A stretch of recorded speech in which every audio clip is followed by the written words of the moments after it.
The heart of Russia, inside the Moscow Kremlin. A fortress of time and power. Rising above the banks of the Moskva River, encircled by towering red brick walls and crowned with golden domes and star-tipped spires. The Moscow Kremlin stands as the beating heart of Russia. More than a mere architectural marvel, it is a fortress, a palace, a sacred sanctuary, and the historical seat of Russian power for over 8 centuries. From medieval princes and Orthodox patriarchs to Soviet premiers and modern presidents. The Kremlin has witnessed the rise and fall of empires, revolutions, and the transformation of a nation. This documentary journey explores the Kremlin from its earliest wooden roots to its status as a UNESCO World Heritage Site and a globally recognized symbol of Russian identity.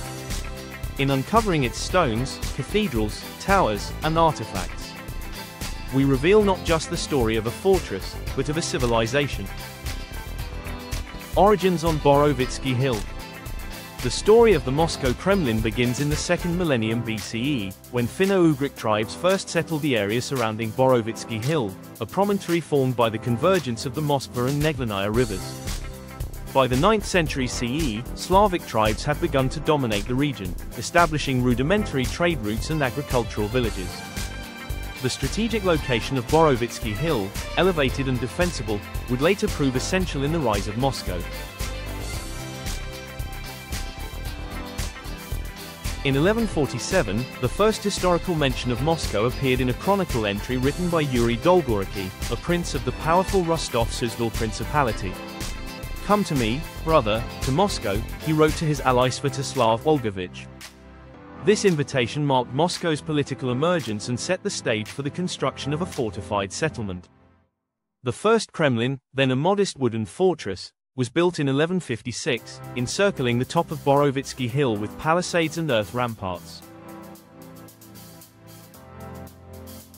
This early version served both defensive and administrative purposes, protecting inhabitants from nomadic incursions and anchoring the town as a growing seat of regional authority.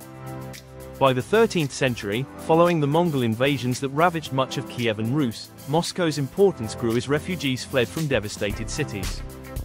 The Kremlin was periodically rebuilt and expanded, with wood giving way to limestone.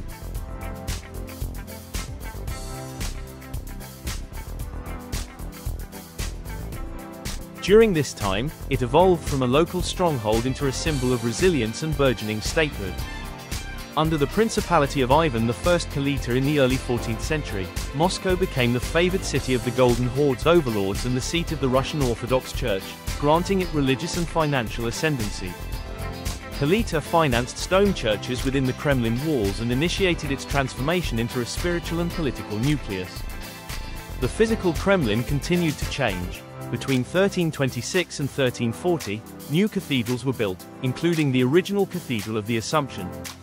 These sacred structures elevated the Kremlin from a military bastion into a city of divine right. Its ecclesiastical prominence would only deepen over the next centuries. By the end of the 14th century, Moscow had clearly emerged as the preeminent power in northeastern Rus, and the Kremlin's fortified walls bore witness to the ascension of the Grand Duchy of Moscow.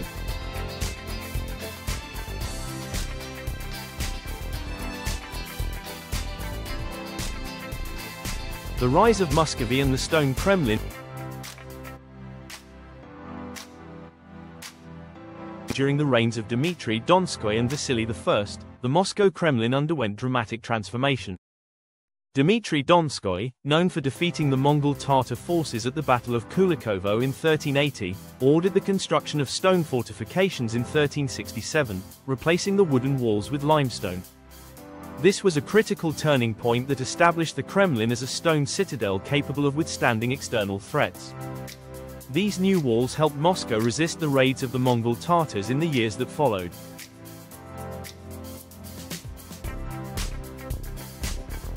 The fortified Kremlin became both a physical and psychological barrier against invasion, a statement of strength by the rising Muscovite state.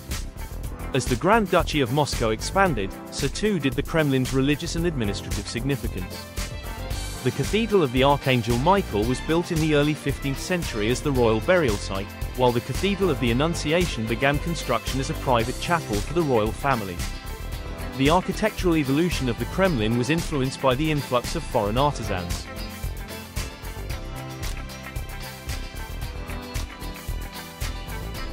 Italian architects were invited to Russia in the late 15th century, bringing Renaissance innovations.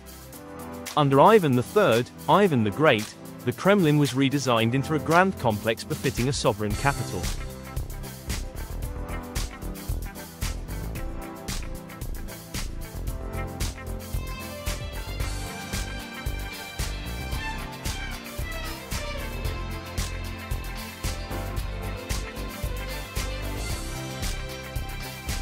Ivan the Great and the Renaissance Kremlin.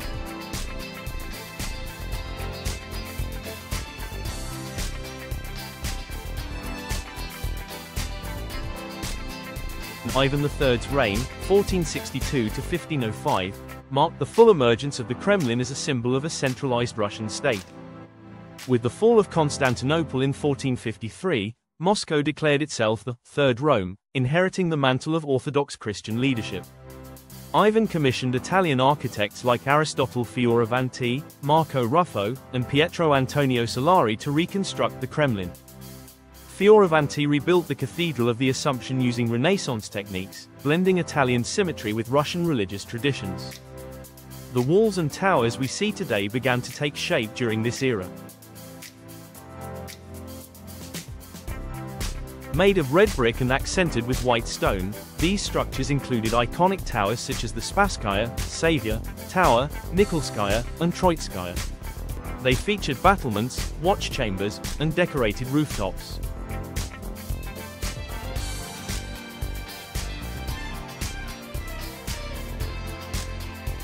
Ivan also constructed the Palace of Facets, Granovataya Palata, the oldest preserved secular building in the Kremlin, used for state ceremonies and royal receptions.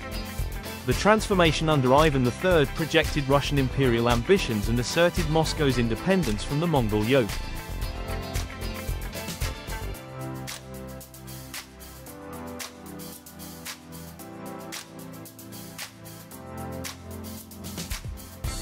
The age of Ivan the Terrible.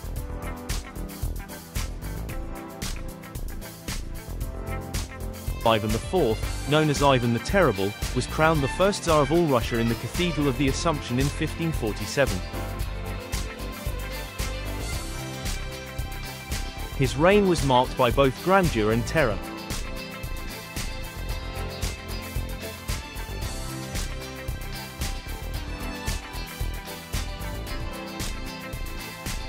He expanded Russian territory through conquest and fortified the image of the Tsar as an absolute ruler. Ivan initiated the construction of the Tsar Cannon and made the Kremlin the symbolic seat of autocracy.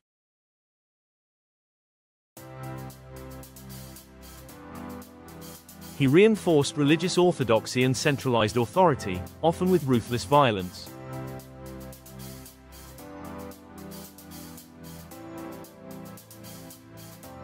The Oprichnina, a policy of secret police and mass repression, was headquartered near the Kremlin, reflecting the dark undercurrent of his rule.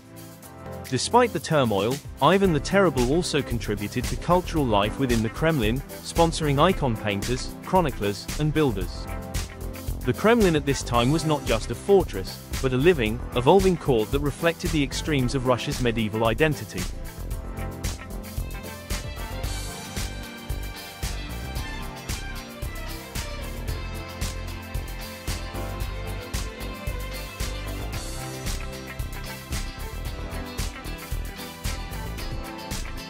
Times of trouble and the Romanov.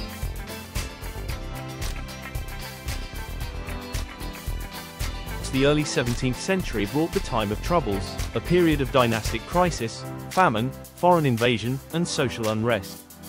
The Kremlin was besieged and occupied by Polish-Lithuanian forces until the People's Militia expelled them in 1612 under the leadership of Kuzma Minin and Dmitry Pozharsky. In 1613, the Romanov dynasty began with the election of Michael Romanov.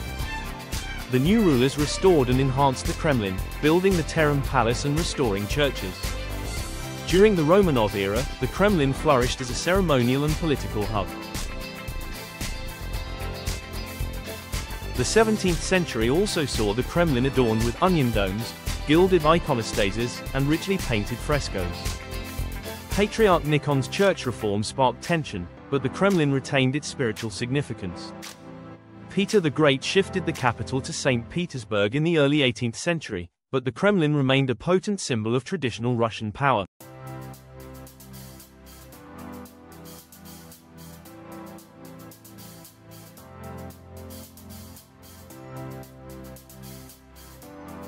Imperial Russia and Napoleonic invasion. Under Catherine the Great and her successors, the Kremlin was preserved as a national monument. New palaces and armories were built,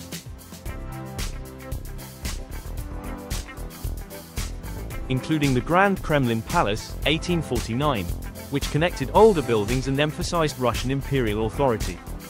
In 1812, Napoleon's forces captured Moscow and occupied the Kremlin. As they retreated, they attempted to blow up the complex. Though several buildings were damaged, most survived. The Kremlin emerged as a symbol of Russian resilience. Throughout the 19th century, the Kremlin became a tourist attraction and a symbol of Russian nationalism. Writers, artists, and composers invoked its imagery to celebrate Russia's unique cultural identity.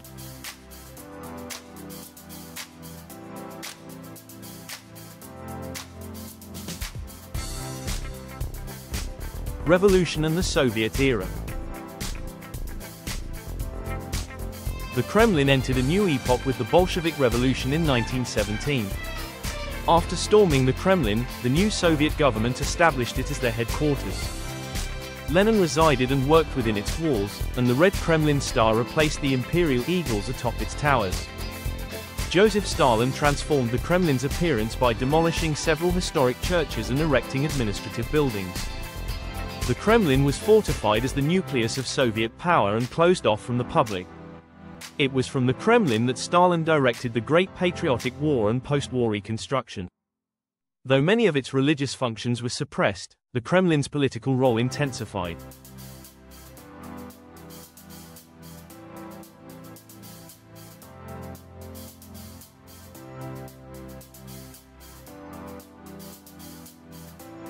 Post-Soviet revival and modern Kremlin. Following the fall of the USSR in 1991, the Kremlin entered a new phase as the residence of the President of the Russian Federation. Its churches were reopened for religious services, and restoration efforts began in earnest. The Kremlin museums now preserve its vast heritage, including the Armory Chamber, home to imperial regalia, Fabergé eggs, and ceremonial arms. Public access was re-established to many historic sites. As a UNESCO World Heritage Site, the Kremlin is protected and promoted as a cultural treasure. It continues to host inaugurations, diplomatic ceremonies, and national celebrations. A fortress beyond time. The Moscow Kremlin stands as a monument not just to Russian history, but to the idea of continuity through transformation. From a wooden outpost to a modern seat of global power, it has embodied the aspirations, beliefs, and contradictions of a vast nation. Whether bathed in candlelight, firelight, or the glare of political scrutiny, the Kremlin endures, watching, whispering, and standing guard over the chronicles of Russian civilization.